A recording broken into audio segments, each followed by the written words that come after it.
Hey guys, welcome to Vedanth Pathashale. ನಮ್ಮ ವೇದಾಂತ್ ಪಾಠಶಾಲೆ YouTube ಚಾನಲನ್ನು ಫಸ್ಟ್ ಟೈಮ್ ವಿಸಿಟ್ ಮಾಡ್ತಾ ಇದ್ದೀರಾ ಅಂತಿದ್ದಲ್ಲಿ ಸಬ್ಸ್ಕ್ರೈಬ್ ಮಾಡ್ಕೊಳ್ಳಿ. ಸಬ್ಸ್ಕ್ರೈಬ್ ಮಾಡಿಕೊಂಡು ಪಕ್ಕದಲ್ಲಿ ಕಾಣ್ತಾ ಇರುವಂಥ ಬೆಲ್ ಐಕಾನ್ನ ಕ್ಲಿಕ್ ಮಾಡಿ. ಆಗ ನಮ್ಮ ಚಾನಲ್ನ ಕಡೆಯಿಂದ ಅಪ್ಲೋಡ್ ಮಾಡುವಂಥ ಎಲ್ಲ ಸೆಷನ್ಸ್ ನಿಮಗೆ ನೋಟಿಫೈ ಆಗುತ್ತೆ. ನಮ್ಮ ವೇದಾಂತ್ ಪಾಠಶಾಲೆ ಕಡೆಯಿಂದ ಎಲ್ಲ PSI ವಿದ್ಯಾರ್ಥಿಗಳಿಗೆ ಉಪಯೋಗ ಆಗಲಿ ಅಂತ ಒಂದು ಪುಸ್ತಕವನ್ನು ಬಿಡುಗಡೆ ಮಾಡಲಾಗಿದೆ. ಈ ಪುಸ್ತಕದ ಹೆಸರು ಭಾಷಾಂತರ ಮತ್ತು ಸಾರಾಂಶ ಬರವಣಿಗೆ. ಇದರಲ್ಲಿ ನಾನು ನಿಮಗೆ ಟ್ರಾನ್ಸ್ಲೇಷನ್, ಪ್ರಿಸಿ ರೈಟಿಂಗ್ ಹಾಗೆ ಟ್ರಾನ್ಸ್ಲೇಷನ್ಗೆ ಬೇಕಾಗಿರುವಂಥ ಗ್ರಾಮರ್ ಪಾಯಿಂಟ್ಸನ್ನು ಇನ್ಕ್ಲೂಡ್ ಮಾಡಿದ್ದೀನಿ. ಹಾಗೆ PSI ಪೇಪರ್ 2ಗೆ ಸಂಬಂಧಿಸಿದ 500 MCQಸನ್ನು ನೀವು ನೋಡಬಹುದು. 5 ಪೇಪರ್ನ 100 ಪ್ರಶ್ನೆಗಳುಳ್ಳ ವಿಷಯವನ್ನು ಇದರಲ್ಲಿ ನಾನು ನಿಮಗೆ ಕೊಟ್ಟಿದ್ದೀನಿ. ಹಾಗಾಗಿ ನೀವು ಕೂಡ PSI ಪರೀಕ್ಷೆಗೆ ಯಾವುದಾದ್ರೂ ಒಂದು ಪುಸ್ತಕವನ್ನು ತಗೊಳ್ಬೇಕು ಅಂತಿದ್ದಲ್ಲಿ ನಮ್ಮ ಈ ಪುಸ್ತಕ ನಿಮಗೆ ಬಹಳ ಸಹಾಯವನ್ನು ಮಾಡುತ್ತೆ. ಪುಸ್ತಕ ಹೇಗಿದೆ ಅನ್ನುವಂಥದ್ದು ಒಂದು ವಿಡಿಯೋ ಮಾಡಿ ನಾನು ಅಪ್ಲೋಡ್ ಮಾಡಿದ್ದೆ. ಒಂದು ವೇಳೆ ನೀವು ಇನ್ನೂ ಆ ವಿಡಿಯೋ ನೋಡಿಲ್ಲ, ಹೇಗಿದೆ ನಮ್ಮ ಪುಸ್ತಕ ಅನ್ನುವಂಥದ್ದನ್ನು ನೀವು ನೋಡಬೇಕು ಅಂತಿದ್ದಲ್ಲಿ ಈಗ ಅಂತ ಮೆಸೇಜ್ ಪಾಪಪ್ ಆಗ್ತಾ ಇದೆ ಆನ್ ದ ಟಾಪ್, ನೀವು ನೋಡಬಹುದು. ಅಲ್ಲಿ ಕ್ಲಿಕ್ ಮಾಡಿ ಒಮ್ಮೆ ವಾಚ್ ಮಾಡಿ ನಂತರದಲ್ಲಿ ನೀವು ಖರೀದಿ ಮಾಡಬಹುದು. ಇವತ್ತಿನ ನಮ್ಮ PSI ಟ್ರಾನ್ಸ್ಲೇಷನ್ ಸೆಷನಲ್ಲಿ ನಿಮ್ಮ ಜೊತೆಲಿ ನಾನು ಡಿಸ್ಕಸ್ ಮಾಡೋದಕ್ಕೆ ಒಂದು ಪ್ಯಾರಾಗ್ರಾಫನ್ನು ತೊಗೊಂಡು ಬಂದಿದ್ದೀನಿ. ಆ್ಯಂಡ್ ಇಂಗ್ಲೀಷ್ನ ಒಂದು ಪ್ಯಾರಾಗ್ರಾಫನ್ನು ಕನ್ನಡ ಭಾಷೆಗೆ ಹೇಗೆ ಅನುವಾದ ಮಾಡೋದು ಅಂತ ನೋಡಿ ತಿಳ್ಕೊಳ್ಳೋಣ. ಈ ರೀತಿಯಲ್ಲಿದೆ, ಓದೋಣ ಬನ್ನಿ ಏನಿದೆ ಅಂತ. Elections are the corner stone of democracy, allowing citizens to choose their representatives. They serve as a vital mechanism for public participation in governance. Through elections, people express their ideologies shaping the future leadership. This democratic process ensures accountability and reflects the collective will of the populace. Elections uphold fairness, enabling a transparent selection of leaders, fostering societal progress and ensuring stability within nations. ಹೀಗಿದೆ. ಇದನ್ನ ಈಗ ಹೇಗೆ ನಾವು ಒಂದೊಂದೇ ವಾಕ್ಯವನ್ನ ಬರಿತಾ ಹೋಗ್ತೀವಿ ಅಥವಾ ಈ ಪದಗಳನ್ನು ಕನ್ನಡದಲ್ಲಿ ಏನು ಹೇಳ್ತೀವಿ ಎಲ್ಲ ಮಾಹಿತಿಯನ್ನು ತಿಳ್ಕೊಳ್ಳೋಣ. ಓಕೆ, ಎಸ್, ಸ್ಟಾರ್ಟ್ ಮಾಡೋಣ. ಎಲೆಕ್ಷನ್ಸ್ ಅಂತ ಕೊಟ್ಟಿದ್ದಾರೆ ನೋಡಿ. ಎಲೆಕ್ಷನ್ಸ್ ಅನ್ನುವಂಥದ್ದನ್ನ ನಾವೇನಂತ ಬರಿಬಹುದು? ಚುನಾವಣೆಗಳು ಅಂತ ಬರಿಬಹುದು ಅಲ್ವಾ? ಬಹುವಚನ ಇದೆ, ಅದಕ್ಕೋಸ್ಕರ ಇಲ್ಲಿ ನಿಮಗೆ ಆರ್ ಈ ಒಂದು ಹೆಲ್ಪಿಂಗ್ ವರ್ಬ್ನ ಬಳಸಿದ್ದಾರೆ. ಕಾರ್ನರ್ ಸ್ಟೋನ್ ಅಂದರೆ ಮೂಲಾಧಾರ ಅಂತ ಹೇಳ್ತೀವಿ. ತುಂಬ ಮುಖ್ಯವಾಗಿರುವಂಥದ್ದು ಮೂಲಾಧಾರ. ಓಕೆ, ಆಫ್ ಯಾವುದರ? ಡೆಮೋಕ್ರಸಿ ಅಂದರೆ ತಗೊಳ್ಳೋಣ ಪ್ರಜಾಪ್ರಭುತ್ವ. ಪ್ರಜಾಪ್ರಭುತ್ವ ಕಮ ಇದೆ ತಗೊಳ್ಳಿ. Allowing citizens. ಅಲೋಯಿಂಗ್ ಅಂತಂದರೆ ಒಪ್ಪಿಗೆ ಕೊಡುವಂಥದ್ದು ಅಥವಾ ಪ್ರವೇಶಕ್ಕೆ ಓಕೆ ಅಂತ ಹೇಳುವಂಥದ್ದು. ಸದ್ಯಕ್ಕೆ ಇಲ್ಲಿ ಒಪ್ಪಿಗೆ ಅಂತ ನಾನು ತೊಗೊಂಡಿರ್ತೀನಿ, ಬಹುಶಃ ಬದಲಾಗಬಹುದು, ನೋಡೋಣ. ಸಿಟಿಸನ್ಸ್ ಅಂತ ಕೊಟ್ಟಿದ್ದಾರಲ್ವಾ, ನಾಗರಿಕರು ಅಂತ ತಗೊಳ್ಳೋಣ. ಟು ಚೋಸ್ ಅಂದರೆ ಆಯ್ಕೆ ಮಾಡೋದು ಅಂತ ಬರಿತಾ ಇದ್ದೀನಿ. ಆಯ್ಕೆ ದೇರ್ ಅವರ ರೆಪ್ರೆಸೆಂಟೇಟಿವ್ಸ್. ರೆಪ್ರೆಸೆಂಟೇಟಿವ್ಸ್ ಅಂತಂದರೆ ಅವರನ್ನು ನಾವು ಕನ್ನಡದಲ್ಲಿ ಹೇಳಬಹುದು ಪ್ರತಿನಿಧಿಗಳು. ಬರೆಯೋಣ ಪ್ರತಿನಿಧಿಗಳು, ಫುಲ್ ಸ್ಟಾಪ್. ಇಲ್ಲಿಗೆ ನಮ್ಮ ವೊಕ್ಯಾಬ್ಯುಲರಿ ಮುಗ್ದಿದೆ. ಏನು ಹೇಳ್ತಾ ಇದ್ದಾರೆ ಅಂತ ಅರ್ಥ ಮಾಡ್ಕೊಳ್ಳೋಣ. ನಾವಿಲ್ಲಿ ಮಾತಾಡ್ತಾ ಇರುವಂಥದ್ದು ಯಾವುದರ ಬಗ್ಗೆ? ಎಲೆಕ್ಷನ್ನ ಬಗ್ಗೆ ಅಲ್ವಾ? ಎಲೆಕ್ಷನ್ ಇದೇ ಏನಾಗುತ್ತೆ? ನಮ್ಮ ಸಬ್ಜೆಕ್ಟ್ ಆಗುತ್ತೆ. ಎಲೆಕ್ಷನ್ ಏನಾಗಿದೆಯಂತೆ? ಕಾರ್ನರ್ ಸ್ಟೋನ್ ಆಗಿದೆ, ಅಂದರೆ ಮೂಲಾಧಾರವಾಗಿದೆ. ಇದು ಏನಾಗುತ್ತೆ? ನಮಗೆ ಆ ಸ್ಥಿತಿಯನ್ನು ಹೇಳ್ತಾ ಇದೆ. ಆಫ್ ನಮಗೆ ಆಬ್ಜೆಕ್ಟಲ್ಲಿ ಬರುತ್ತೆ. ಜಸ್ಟ್ ನಾವಿಲ್ಲಿ ತಗೊಳ್ಳುವಾಗ ಆರ್ ಮತ್ತು ಕಾರ್ನರ್ ಸ್ಟೋನ್ ಇಷ್ಟನ್ನು ಸೇರಿಸಿ ವರ್ಬ್ ಅಂತ ಹೇಳ್ತೀವಿ. ಹಾಗೆ ಎಲ್ಲಿ ಇದು ಆಗಿರುವಂಥದ್ದು, ಯಾರು ಇದನ್ನು ಈ ರೀತಿಯಲ್ಲಿ ಮಾಡಿದ್ದಾರೆ, ಅದೆಲ್ಲ ಇನ್ಫಾರ್ಮೇಷನ್ ನಮಗೆ ಆಬ್ಜೆಕ್ಟ್ನಲ್ಲಿ ಸಿಗುತ್ತೆ. ಇಂಗ್ಲೀಷ್ನಲ್ಲಿ ವಾಕ್ಯವನ್ನು ರಚನೆ ಮಾಡೋದಕ್ಕೆ subject plus word plus object ಅನ್ನೋ ಕಾನ್ಸೆಪ್ಟನ್ನು ಬಳಸಿದ್ರೆ ನಾವು ಕನ್ನಡ ಭಾಷೆಯಲ್ಲಿ ಬರೆಯೋದಕ್ಕೆ ಈ ಫಾರ್ಮುಲಾನ ಬಳಸ್ತೀವಿ. And the formula is subject plus object plus word. ಹೇಗೆ ಬರೆಯೋದು ನೋಡಿ, ಬರಿತಾ ಇದ್ದೀನಿ. ಚುನಾವಣೆಗಳು. ಚುನಾವಣೆಗಳು ಏನಾಗಿದೆ? ಮೊದಲನೇ ಭಾಗ ಇದು, ಇಲ್ಲಿವರೆಗೂ ಬರೆಯೋಣ, ಅದಾದಮೇಲೆ ಕಂಟಿನ್ಯೂ ಆಗುತ್ತೆ. ಪ್ರಜಾಪ್ರಭುತ್ವದ, ನೋಡಿದ್ರ ಏನು ಬಂತಿಲ್ಲಿ? ಮೊದಲನೇದಾಗಿ ಪ್ರಜಾಪ್ರಭುತ್ವ ಅಂದರೆ ಆಬ್ಜೆಕ್ಟ್ ಬಂತು, ಬರಿತಾ ಇದ್ದೀನಿ. ಪ್ರಜಾಪ್ರಭುತ್ವದ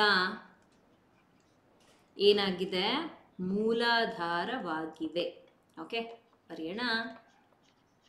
ಮೂಲಾಧಾರವಾಗಿವೆ. ಅದಾಗ್ತಿದ್ದಂಗೆ ನಮಗೊಂದು ಕಾಮ ಇದೆ ಆ್ಯಂಡ್ ಇದು ಕಂಟಿನ್ಯೂ ಆಗ್ತಿದೆ. Allowing citizens to choice their representatives. ಇಲ್ಲಿ ನಾಗರಿಕರಿಗೆ ಆಯ್ಕೆ ಮಾಡೋದಕ್ಕೆ ಏನಾಗ್ತಿದೆ, ಒಪ್ಪಿಗೆ ಸಿಗ್ತಾ ಇದೆ. ಯಾರನ್ನ? ಅವರ ಪ್ರತಿನಿಧಿಗಳನ್ನು. ಇದು ಕೂಡ ಆಬ್ಜೆಕ್ಟ್ ರೈಟಿಂಗ್ ಆಗುತ್ತೆ. ಕಂಟಿನ್ಯೂ. ಓಕೆ, ಬರಿತಾ ಇದ್ದೀನಿ, ಬರೆಯೋಣ. ಅವರ ಪ್ರತಿನಿಧಿಗಳನ್ನು ಆಯ್ಕೆ ಮಾಡಲು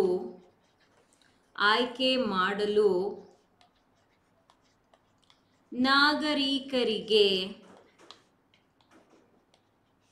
ಒಪ್ಪಿಗೆ ಕೊಡಲಾಗಿದೆ. ಅಂದರೆ ಚುನಾವಣೆ ಯಾರಿಗೋಸ್ಕರ ಮಾಡೋದು, ಯಾರಿಂದ ನಡೆಯುತ್ತೆ, ಯಾರಿಗಾಗಿ ನಡೆಯುತ್ತೆ ಅಲ್ವಾ? ಒಪ್ಪಿಗೆ ಕೊಡಲಾಗಿದೆ. ನೋಡಿ, ಹೀಗೆ ಇಲ್ಲಿ ನಾನು ಬರ್ತಿದ್ದೀನಿ. ಅಂದರೆ ಅಲೋಯಿಂಗ್ ಅಂತ ಇದೆ ಅಲ್ವಾ, ಅದಕ್ಕೋಸ್ಕರ ನಾನು ಒಂದು ಪದವನ್ನು ಎಕ್ಸ್ಟ್ರಾ ಸೇರಿಸ್ಕೊಂಡೆ, ಒಪ್ಪಿಗೆ ಕೊಡಲಾಗಿದೆ ಅಂತ. ಇದು ಮೊದಲನೇ ಭಾಗ. ಇಲ್ಲಿ ಚುನಾವಣೆಗಳು ಸಬ್ಜೆಕ್ಟ್ ಆಯಿತು, ಪ್ರಜಾಪ್ರಭುತ್ವ ಆಬ್ಜೆಕ್ಟ್ ಆಯಿತು, ಮೂಲಾಧಾರವಾಗಿವೆ ಇದು ಏನಾಯಿತು, ವರ್ಬ್ ಆಯಿತು.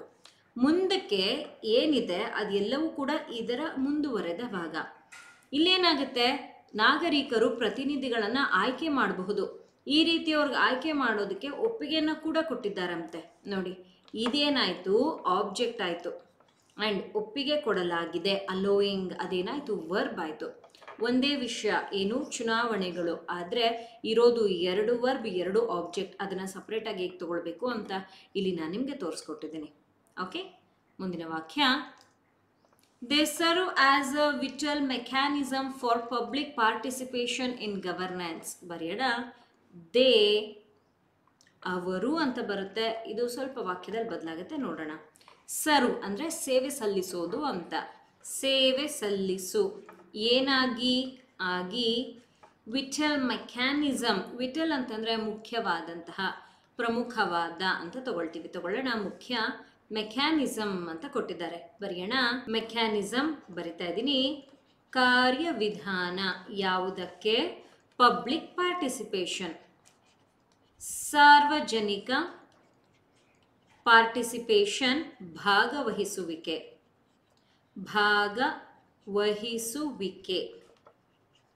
ಓಕೆ, ಎಲ್ಲಿ? ಇನ್ ಗವರ್ನೆನ್ಸ್, ಆಡಳಿತದಲ್ಲಿ. Okay, yes. ಇಲ್ಲಿಗೆ ನಮ್ಮ ವೊಕ್ಯಾಬ್ಯುಲರಿ ಕಂಪ್ಲೀಟ್ ಆಗಿದೆ. ಏನು ಹೇಳ್ತಾ ಇದ್ದಾರೆ ಅಂತ ಅರ್ಥ ಮಾಡ್ಕೊಳ್ಳೋಣ. ಇಲ್ಲಿ ನಾವು ಮಾತಾಡ್ತಾ ಇರುವಂಥದ್ದು ಯಾರ ಬಗ್ಗೆ? ಹಿಂದಿನ ವಾಕ್ಯದಲ್ಲಿ ನಾವು ನೋಡಿದ್ವಿ. ಚುನಾವಣೆಗಳು ಏನು, ಮೂಲಾಧಾರವಾಗಿದೆ. ಇದರಲ್ಲಿ ಜನ ಏನು ಮಾಡ್ತಾರೆ ಅಂದರೆ ನಾಗರಿಕರು ಒಬ್ಬ ರೆಪ್ರೆಸೆಂಟೇಟಿವ್ ಆಗಿ ಆಯ್ಕೆ ಮಾಡ್ತಾರೆ ಒಬ್ಬರನ್ನ. ಅವರು ನಡೆಸ್ಕೊಂಡು ಹೋಗ್ತಾರೆ. ಅವರ ಬಗ್ಗೆನೇ ಇಲ್ಲಿ ಹೇಳಿರುವಂಥದ್ದು. ಅವರು ಏನು ಮಾಡ್ತಾರೆ, ಕಾರ್ಯವಿಧಾನವನ್ನು ಮುಖ್ಯ ಅಂತ ತಿಳ್ಕೊಂಡು ಸೇವೆಯನ್ನು ಸಲ್ಲಿಸ್ತಾರೆ. ಯಾಕೆ ಹೀಗೆ ಮಾಡೋದು, ಯಾರಿಂದ ಹೀಗೆ ಮಾಡೋದು ಅಂತ ಮುಂದೆ ಇದೆ, ನೋಡೋಣ. ಬರೆದು ತೋರಿಸ್ತೀನಿ ನೋಡಿ. ಅವರು, ಇದೇ ಸಬ್ಜೆಕ್ಟ್. ಅಂದರೆ ಇಲ್ಲಿ ದೇ ಅಂತಿದೆ ಅಲ್ವಾ, ಇದೇ ಸಬ್ಜೆಕ್ಟ್. ಸೇವೆ ಸಲ್ಲಿಸುವಂಥದ್ದೇನು, ವರ್ಬ್. ಏನಾಗಿ ಸೇವೆ ಸಲ್ಲಿಸ್ತಾರೆ, ಯಾಕಾಗಿ ಸಲ್ಲಿಸ್ತಾರೆ, ಎಲ್ಲಿ ಅನ್ನುವಂಥದ್ದು ಆಬ್ಜೆಕ್ಟ್ನಲ್ಲಿದೆ. ಹೀಗೆ ಬರಿಬಹುದು. ಅವರು ಆಡಳಿತದಲ್ಲಿ ಸಾರ್ವಜನಿಕರ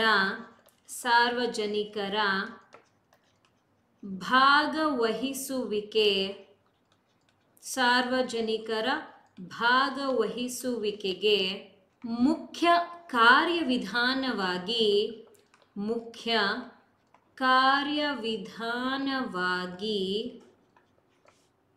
ಏನು ಮಾಡಲಾಗುತ್ತೆ, ಸೇವೆಯನ್ನು ಸಲ್ಲಿಸಲಾಗುತ್ತೆ. ಬರಿತಾ ಇದ್ದೀನಿ. ಸೇವೆ, ಸರ್ವ್ ಅಲ್ವಾ, ಸಲ್ಲಿಸುತ್ತಾರೆ. ಪ್ರೆಸೆಂಟ್ ಟೆನ್ಸ್ ಇದೆ, ಆಸ್ ಇಟ್ ಈಸ್. ಹಾಗೆ ನಾವು ಬರೆಯೋಣ. ನೋಡಿ, ಹೀಗೆ ಇಲ್ಲಿ ನಾನು ತಗೊಂಡಿದ್ದೀನಿ. ಇಲ್ಲಿ ಈಗ ನಾವು ಮಾರ್ಕ್ ಮಾಡ್ತಾ ಹೋಗೋಣ. ಏನು ಹೇಳಿದ್ರು, ಹಾಗೆ ಇದನ್ನು ಯಾವ ರೀತಿ ತಗೊಳ್ಬೇಕು ಅಂತ. ಅವರು ಸಬ್ಜೆಕ್ಟ್, ಸೇವೆ ಸಲ್ಲಿಸುತ್ತಾರೆ ವರ್ಬ್. ಯಾವ ರೀತಿಯಲ್ಲಿ, ಮುಖ್ಯ ಕಾರ್ಯವಿಧಾನವಾಗಿ. ಎಲ್ಲಿ, ಸಾರ್ವಜನಿಕರ ಭಾಗವಹಿಸುವಿಕೆಗೆ. ಇದೆಲ್ಲ ಎಲ್ಲಿ ನಡೆಯುವಂಥದ್ದು, ಆಡಳಿತದಲ್ಲಿ. ಇದೇನಾಯಿತು, object. As you can notice, ಇಲ್ಲಿ ನಾನು ಒಂದು ವಾಕ್ಯವನ್ನು ರಚನೆ ಮಾಡೋದಕ್ಕೆ ತಗೊಂಡಿರುವಂಥ formula subject plus object plus verb. Okay, ಈಗ ಮೂರನೇ ವಾಕ್ಯದ ಕಡೆಗೆ ಹೊರಟಿದ್ದೀನಿ. ಥ್ರೂ ಎಲೆಕ್ಷನ್ಸ್ ಅಂತ ಕೊಟ್ಟಿದ್ದಾರೆ. ಥ್ರೂ ಅಂತಂದರೆ ತಗೊಳ್ಬಹುದು ಮೂಲಕ. ಎಲೆಕ್ಷನ್ಸ್ ನಮಗೆ ಗೊತ್ತಿದೆ, ಮತ್ತೊಮ್ಮೆ ಬರೆಯೋದು ಬೇಡ. ಪೀಪಲ್ ಜನರು ಎಕ್ಸ್ಪ್ರೆಸ್ ದೇರ್ ಐಡಿಯಾಲಜೀಸ್. ಎಕ್ಸ್ಪ್ರೆಸ್ ಅಂತಂದರೆ ತಿಳಿಸೋದು, ಅಥವಾ ಅವ್ರಿಗೇನಾದರೂ ಅನ್ನಿಸ್ತಾ ಇರುತ್ತೆ ಓಕೆ ಈ ರೀತಿಯಲ್ಲಿ ಮಾಡ್ಬೋದು, ಹಾಗೆ ಮಾಡಬಹುದು ಅಂತ. So they will be coming and they will be expressing. ವಿಚಾರಗಳನ್ನು ಅವರು ತಿಳಿಸ್ತಾ ಇರ್ತಾರೆ, ಹೇಳ್ತಾ ಇರ್ತಾರೆ. ತಗೊಳ್ಳೋಣ, ಹೇಳು. ದೇರ್ ಅವರ ಐಡಿಯಾಲಜೀಸ್ ಅಂತ ಕೊಟ್ಟಿದ್ದಾರೆ. ಐಡಿಯಾಲಜೀಸ್ ಅಂತ ಅಂದರೆ ಸಿದ್ಧಾಂತಗಳು ಅಂತ ಬರೆಯೋಣ. ಸಿದ್ಧಾಂತಗಳು, shaping the future leadership. Shaping ಅಂತ ಅಂದರೆ ರೂಪಿಸೋದು, ಬರೆಯೋಣ ರೂಪಿಸು. ಏನನ್ನ? ದ ಫ್ಯೂಚರ್, ಭವಿಷ್ಯ. ಲೀಡರ್ಶಿಪ್ ಅಂತ ಕೊಟ್ಟಿದ್ದಾರೆ ನೋಡಿ, ಅಂದರೆ ನಾಯಕತ್ವ. ಓಕೆ, ಈ ರೀತಿಯಲ್ಲಿ ನಾನು ಇಲ್ಲಿ ಪದಗಳನ್ನು ತಗೊಂಡಿದ್ದೀನಿ. ಈಗ ಇದನ್ನು ನಾವು ವಾಕ್ಯವಾಗಿ ಹೇಗೆ ಬರಿತೀವಿ? ಮೊದಲನೇದಾಗಿ ಇಲ್ಲಿ ಏನೋ ನಮಗೆ ಕೊಟ್ಟಿದ್ದಾರೆ, ಚುನಾವಣೆಗಳ ಮೂಲಕ. ಫಸ್ಟ್ ಅದನ್ನು ಬರೆದು ಬಿಡೋಣ. ಬರಿತಾ ಇದ್ದೀನಿ. ಚುನಾವಣೆಗಳ ಮೂಲಕ, ಚುನಾವಣೆಗಳ ಮೂಲಕ, ನೆಕ್ಸ್ಟ್ ಪೀಪಲ್ ಜನರು ಕ್ರಿಯೆಯನ್ನು ನಡೆಸ್ತಾ ಇರೋದು, ಹಾಗಾಗಿ ಇವರೇ ಸಬ್ಜೆಕ್ಟ್. ಎಕ್ಸ್ಪ್ರೆಸ್ ವರ್ಬ್, ಏನನ್ನ ಎಕ್ಸ್ಪ್ರೆಸ್ ಮಾಡ್ತಾರೆ, ಯಾಕಾಗಿ ಮಾಡ್ತಾರೆ ಅನ್ನೋಂಥದ್ದು ಆಬ್ಜೆಕ್ಟ್ನಲ್ಲಿದೆ. ಬರೆಯೋಣ ಜನರು. ಜನರು ಏನು ಮಾಡ್ತಾ ಇದ್ದಾರೆ? ಅವರ ಸಿದ್ಧಾಂತಗಳನ್ನು, ಜನರು ಅವರ ಸಿದ್ಧಾಂತಗಳನ್ನು ತಿಳಿಸುತ್ತಾರೆ, ಹೇಳುತ್ತಾರೆ, ತಿಳಿಸುತ್ತಾರೆ, shaping the future leadership. Next ಏನಂತಿದೆ ಬರಿತಾ ಇದ್ದೀನಿ. ಭವಿಷ್ಯದ, ಭವಿಷ್ಯದ ನಾಯಕತ್ವವನ್ನು, ಭವಿಷ್ಯದ ನಾಯಕತ್ವವನ್ನು ರೂಪಿಸುತ್ತದೆ. Full stop. ನೋಡಿ, ಹೀಗೆ ಇಲ್ಲಿ ನಾನು ತಗೊಂಡಿದ್ದೀನಿ. ಆಗಲೇ ನಾನು ನಿಮಗೆ ತಿಳಿಸಿದೆ, ಇಲ್ಲಿ ಈ ಚುನಾವಣೆಗಳ ಮೂಲಕ ಅನ್ನೋಂಥದ್ದು ಪೀಠಿಕೆ ರೀತಿಯಲ್ಲಿ. ಸೊ ಫಸ್ಟ್ ಅವ್ರು ಹೇಗೆ ಕೊಟ್ಟಿರ್ತಾರೆ ನಾವು ಹಾಗೆ ಬರಿಬೇಕು. ಜನರು ಅಂತೇನಿದೆ ಸಬ್ಜೆಕ್ಟ್, ತಿಳಿಸುತ್ತಾರೆ ವರ್ಬ್. ಏನನ್ನು ತಿಳಿಸುವಂಥದ್ದು? ಅವರ ಸಿದ್ಧಾಂತಗಳನ್ನು. ಹಾಗೆ ಇದರಿಂದ ಏನಾಗುತ್ತೆ, ಈ ಒಂದು ಕೆಲಸದಿಂದ ಏನಾಗುತ್ತೆ? ಭವಿಷ್ಯದ ನಾಯಕತ್ವವನ್ನು ರೂಪಿಸಲಾಗುತ್ತೆ. ಇದು ಆಬ್ಜೆಕ್ಟ್ನ ಕಂಟಿನ್ಯೂಯೇಷನ್ ಇದೆ. ಈ ಥರದಲ್ಲೂ ಕೂಡ ನಿಮಗೆ ವಾಕ್ಯಗಳು ಬರ್ತವೆ. You have to be very very careful. Okay, ಇದು ಮೂರನೇ ವಾಕ್ಯ ಆಗಿತ್ತು. ಈಗ ನಾಲ್ಕನೇ ವಾಕ್ಯದ ಕಡೆಗೆ ಹೋಗೋಣ. ನೀವೇನಾದ್ರೂ PSI ಪರೀಕ್ಷೆಗೆ ತಯಾರಿಯನ್ನ ನಡೆಸ್ತಾ ಇದ್ದೀರಾ, ಅಥವಾ 545 ಹಾಗೆ 402 ಪರೀಕ್ಷೆಗೆ ನಿಮ್ಮ ಸಿದ್ಧತೆ ಏನಾದ್ರೂ ನಡೀತಾ ಇದೆಯಾ?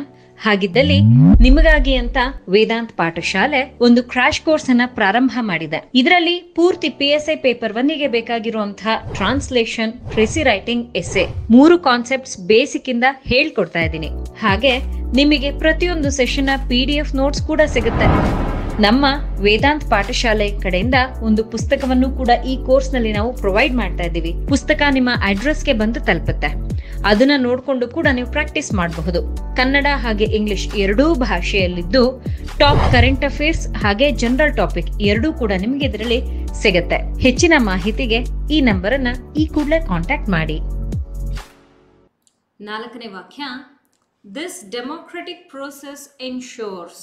ದಿಸ್ ಈ ಡೆಮೋಕ್ರೆಟಿಕ್ ಪ್ರಜಾಪ್ರಭುತ್ವ. ಓಕೆ, ಪ್ರೋಸೆಸ್ ಪ್ರಕ್ರಿಯೆ, ಪ್ರೋಸೆಸ್ ಪ್ರಕ್ರಿಯೆ, ಎನ್ಶೋರ್ಸ್ ಖಾತ್ರಿಗೊಳಿಸು, ಅಕೌಂಟಬಿಲಿಟಿ ಆ್ಯಂಡ್ ರಿಫ್ಲೆಕ್ಟ್ಸ್. ಅಕೌಂಟಬಿಲಿಟಿ ಅಂತಂದರೆ ಹೊಣೆಗಾರಿಕೆ. ಬರೆಯೋಣ ಹೊಣೆಗಾರಿಕೆ. ಆ್ಯಂಡ್ ಮತ್ತು ರಿಫ್ಲೆಕ್ಟ್ಸ್ ಪ್ರತಿಬಿಂಬಿಸು. ಏನನ್ನ? The collective will of the populace, ಅಂದರೆ ಒಂದೇ ರೀತಿ ಯೋಚನೆ ಇರುವಂತಹ ಪಾಪ್ಯುಲೇಷನ್ ಅಂತ ಇದರ ಅರ್ಥ. ಹಾಗಾಗಿ ತಗೊಳ್ಳೋಣ ಕಲೆಕ್ಟಿವ್ ವಿಲ್, ಸಾಮೂಹಿಕ ಇಚ್ಛೆ. ಓಕೆ, ಆಫ್ ದ ಪಾಪ್ಯುಲಸ್ ಜನರ ಅಂತ ಬರುತ್ತೆ. ಓಕೆ, ಇಲ್ಲಿಗೆ ವೊಕ್ಯಾಬ್ಯುಲರಿ ಕಂಪ್ಲೀಟ್ ಆಯಿತು. ಏನು ಹೇಳ್ತಾ ಇದ್ದಾರೆ ಅಂತ ಅರ್ಥ ಮಾಡ್ಕೊಳ್ಳೋಣ. ದಿಸ್ ಡೆಮೋಕ್ರೆಟಿಕ್ ಪ್ರೋಸೆಸ್ ಎನ್ಶೋರ್ಸ್, ಈ ಪ್ರಜಾಪ್ರಭುತ್ವ ಪ್ರಕ್ರಿಯೆ ಏನಿದೆ ಅಲ್ವಾ, ಇದು ಖಾತ್ರಿಗೊಳಿಸುತ್ತೆ. ಏನನ್ನ ಖಾತ್ರಿಗೊಳಿಸುತ್ತೆ? ಹೊಣೆಗಾರಿಕೆ ಹಾಗೆ ಪ್ರತಿಬಿಂಬಿಸೋದು. ಏನನ್ನ ಪ್ರತಿಬಿಂಬಿಸೋದು? And reflects the collective will, ಸಾಮೂಹಿಕ ಇಚ್ಛೆ. ಯಾರದ್ದು? ಜನರದ್ದು. ಜನರ ಸಾಮೂಹಿಕ ಇಚ್ಛೆಯನ್ನ ಪ್ರತಿಬಿಂಬಿಸಿ ಈ ಪ್ರಜಾಪ್ರಭುತ್ವ ಪ್ರಕ್ರಿಯೆಯನ್ನ ಹೊಣೆಗಾರಿಕೆಯಾಗಿ ಇದು ಖಾತ್ರಿಗೊಳಿಸುತ್ತೆ. ಇದನ್ನ ಹೀಗೆ ಹೇಳಿರೋಂಥದ್ದು. ಹಾಗಾಗಿ ಇದನ್ನ ಏನು ಮಾಡ್ಕೊಳ್ಳೋಣ ಅಂತಂದಾಗ, ಇಲ್ಲಿ ಈ ಅಕೌಂಟಬಿಲಿಟಿ ಬರೆದು ಮುಂದಕ್ಕೆ ಹೋಗುವಾಗ ತಿರ್ಗಾ ಇಲ್ಲಿಂದ ಇಲ್ಲಿಗೆ ಭಾಗ ಮಾಡ್ಕೊಳ್ಳೋಣ. ಆಬ್ಜೆಕ್ಟಲ್ಲೇ 2 ಭಾಗ ಆಗುತ್ತೆ. ಹೇಗೆ ಅಂತ ತೋರಿಸ್ತೀನಿ ನೋಡಿ. ಈ ಪ್ರಜಾಪ್ರಭುತ್ವ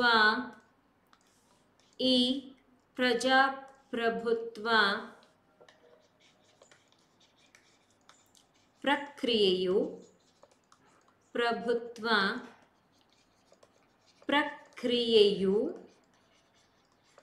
ಏನನ್ನ ಖಾತ್ರಿಗೊಳಿಸುತ್ತೆ? ಹೊಣೆಗಾರಿಕೆಯನ್ನು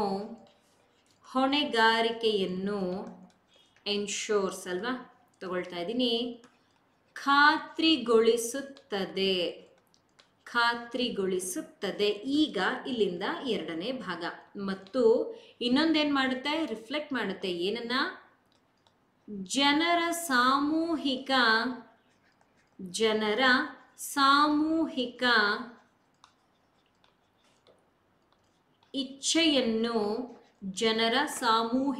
ಇಚ್ಛೆಯನ್ನು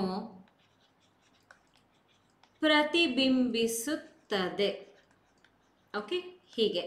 ಸೊ ಇಲ್ಲಿ ಒಂದು ಸ್ವಲ್ಪ ಮಟ್ಟಿಗೆ ಬದಲಾವಣೆಯನ್ನು ನಾನು ಮಾಡ್ತಾ ಇದ್ದೀನಿ. ಏನಂತಂದರೆ ಇಲ್ಲಿ ನಮಗೆ 2 ವರ್ಬ್ ಇದೆ. ಸೊ ಹಾಗಾಗಿ ನಾನು ಅದೇ ರೀತಿಯಲ್ಲೇ ನಿಮ್ಗೆ ಹೇಳ್ಕೊಡ್ತೀನಿ. ನಿಮಗೆ ಕಾನ್ಸೆಪ್ಟ್ ನೀಟಾಗಿ ಅರ್ಥ ಆಗುತ್ತೆ ಆ್ಯಂಡ್ ನೆನ್ಪಿಟ್ಕೊಳ್ಳೋದಕ್ಕೂ ಸುಲಭ ಆಗುತ್ತೆ. ಎನ್ಶೋರ್ಸ್ ಅಂದರೆ ವರ್ಬ್, ರಿಫ್ಲೆಕ್ಟ್ಸ್ ಅಂದರೂ ಕೂಡ ವರ್ಬೇನೆ. ಏನನ್ನ ಎನ್ಶೋರ್ ಮಾಡೋದು? ಹೊಣೆಗಾರಿಕೆಯನ್ನು. ಏನನ್ನ ರಿಫ್ಲೆಕ್ಟ್ ಮಾಡೋದು? ಜನರ ಸಾಮೂಹಿಕ ಇಚ್ಛೆಯನ್ನು. 2 ಆಬ್ಜೆಕ್ಟ್ ಇದೆ ನೋಡಿ, ಇದು ಕೂಡ ಆಬ್ಜೆಕ್ಟ್ ಆಯಿತು. ಆ್ಯಂಡ್ ಇಲ್ಲೂ ಕೂಡ ನಾವು ಅದೇ ರೀತಿಯಲ್ಲೇ ಬರ್ತಿದ್ದೀವಿ. ನಾನು ಅದನ್ನು ತೋರಿಸ್ತೀನಿ ನಿಮಗೆ. ಸಬ್ಜೆಕ್ಟ್ ಇದು ಒಂದೇ ಆಗುತ್ತೆ, ಆದರೆ ಖಾತ್ರಿಗೊಳಿಸುತ್ತದೆ ಒಂದು ವರ್ಬ್, ಪ್ರತಿಬಿಂಬಿಸುತ್ತದೆ ಮತ್ತೊಂದು ವರ್ಬ್. ಏನನ್ನ ಖಾತ್ರಿಗೊಳಿಸುತ್ತೆ? ಹೊಣೆಗಾರಿಕೆಯನ್ನು. ಇದಾಯಿತು ಆಬ್ಜೆಕ್ಟ್. ಏನನ್ನ ಪ್ರತಿಬಿಂಬಿಸುತ್ತೆ? ಜನರ ಸಾಮೂಹಿಕ ಇಚ್ಛೆಯನ್ನು. ಇದು object.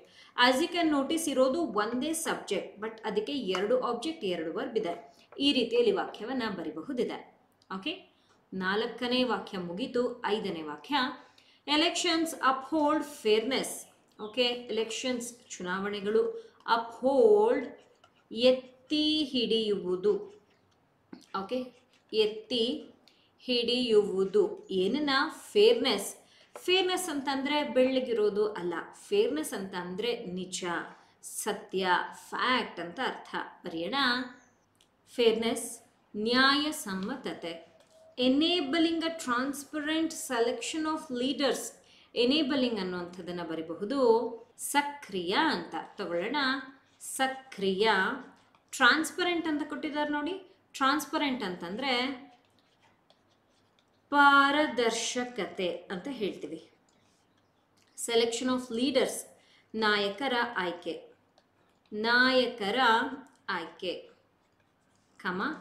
ಫಾಸ್ಟರಿಂಗ್ societal progress.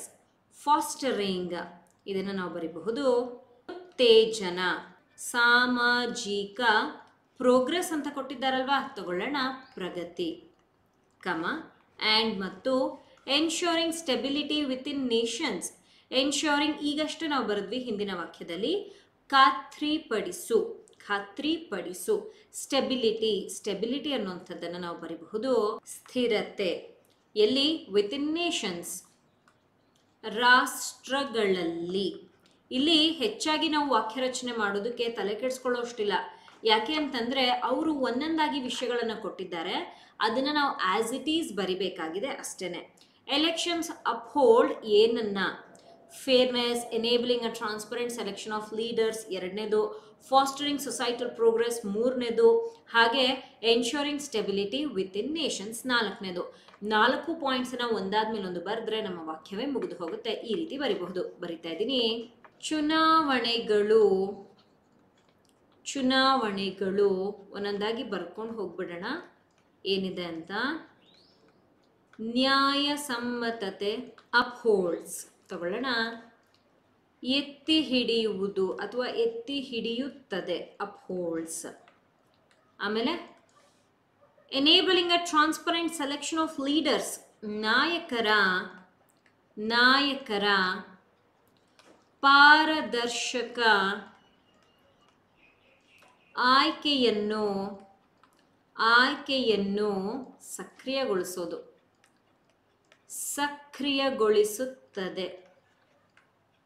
ಸಕ್ರಿಯಗೊಳಿಸುತ್ತದೆ.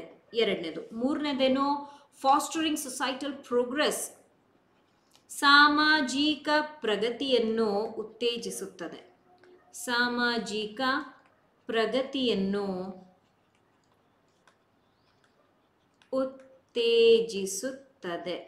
Okay, next ಕಾಮ ಇದೆ. ಅದಾದಮೇಲೆ ಆ್ಯಂಡ್ ಮತ್ತು ಇದೆ ತಗೊಳ್ಳೋಣ. ಮತ್ತು ಎನ್ಶೋರಿಂಗ್ ಸ್ಟೆಬಿಲಿಟಿ ವಿತಿನ್ ನೇಷನ್ಸ್ ಅಂದರೆ ರಾಷ್ಟ್ರಗಳಲ್ಲಿ ಸ್ಥಿರತೆಯನ್ನು ಖಾತ್ರಿಪಡಿಸೋದು. ಬರೆಯೋಣ. ರಾಷ್ಟ್ರಗಳಲ್ಲಿ ಸ್ಥಿರತೆಯನ್ನು ಖಾತ್ರಿಪಡಿಸುತ್ತದೆ. ನೋಡಿ, ಹೀಗೆ ಇಲ್ಲಿ ನಾನು ತಗೊಂಡಿದ್ದೀನಿ. As I said you people earlier, ಮುಂಚೆ ನಾನು ನಿಮಗೆ ತಿಳಿಸಿದ ಹಾಗೆ ಇಲ್ಲಿ ಒಂದೊಂದೇ ವಿಷಯಗಳನ್ನು ಬರ್ಕೊಂಡು ಹೋಗಿದ್ದೀನಿ, ಯಾವುದೇ ವಾಕ್ಯ ರಚನೆಯನ್ನು ಮಾಡಿಲ್ಲ. ಆದರೆ ನಮ್ಮ ಸಬ್ಜೆಕ್ಟ್ ಏನಾಗುತ್ತೆ? ಚುನಾವಣೆಗಳು. ಇದೇ ನಮ್ಮ ಸಬ್ಜೆಕ್ಟ್ ಆಗುತ್ತೆ. ಎತ್ತಿ ಹಿಡಿಯೋದು, ಸಕ್ರಿಯಗೊಳಿಸೋದು, ಉತ್ತೇಜಿಸೋದು, ಖಾತ್ರಿಪಡಿಸೋದು ಇವೆಲ್ಲವೂ ವರ್ಬೆನೆ. ಏನನ್ನ ಎತ್ತಿ ಹಿಡಿಯೋದು? ನ್ಯಾಯಸಮ್ಮತತೆ. ಏನನ್ನ ಸಕ್ರಿಯಗೊಳಿಸೋದು? ನಾಯಕರ ಪಾರದರ್ಶಕತೆಯ ಆಯ್ಕೆಯನ್ನ. ಹಾಗೆ ಏನನ್ನ ಉತ್ತೇಜಿಸೋದು? ಸಾಮಾಜಿಕ ಪ್ರಗತಿಯನ್ನ. ಏನನ್ನ ಖಾತ್ರಿಪಡಿಸೋದು? ರಾಷ್ಟ್ರಗಳ ಸ್ಥಿರತೆಯನ್ನ. ಒಂದಾದ್ಮೇಲೆ ಒಂದು ಬರೆದಿದ್ದೀವಿ, ಅಷ್ಟು ಬಿಟ್ಟರೆ ಇನ್ನೇನು ಹೆಚ್ಚಾಗಿ ಇಲ್ಲಿ ನಾವು ಬಳಸಿಲ್ಲ. ಫಾರ್ಮುಲಾ ಏನು ನಾವು ಇಲ್ಲಿ ಬಳಸಿಲ್ಲ. ಇದೇ ವರ್ಬ್ ಅಂತ ಐಡೆಂಟಿಫೈ ಮಾಡಿದಾಗಲಷ್ಟೇ ನಿಮಗೆ ಕಾನ್ಸೆಪ್ಟ್ ಗೊತ್ತಾಗೋದು, ಹೇಗೆ ಒಂದು ವಾಕ್ಯವನ್ನು ರಚನೆ ಮಾಡಬಹುದು ಅಂತ. ಹಾಗಾಗಿ ವರ್ಬ್ ಐಡೆಂಟಿಫಿಕೇಶನ್ನ ಮೇಲೆ ನಿಮ್ಮ ಗಮನ ಹೆಚ್ಚಾಗಿ ಇರಲಿ. Okay, so this was today's session. ಇವತ್ತಿನ ಸೆಷನ್ಲಿ ಇಂಗ್ಲೀಷ್ನ ಒಂದು ಪ್ಯಾರಾಗ್ರಾಫನ್ನು ತೊಗೊಂಡು ಬಂದು ನಿಮ್ಮ ಜೊತೆಯಲ್ಲಿ ನಾನು ಡಿಸ್ಕಸ್ ಮಾಡಿದೆ. I hope you understand this particular paragraph.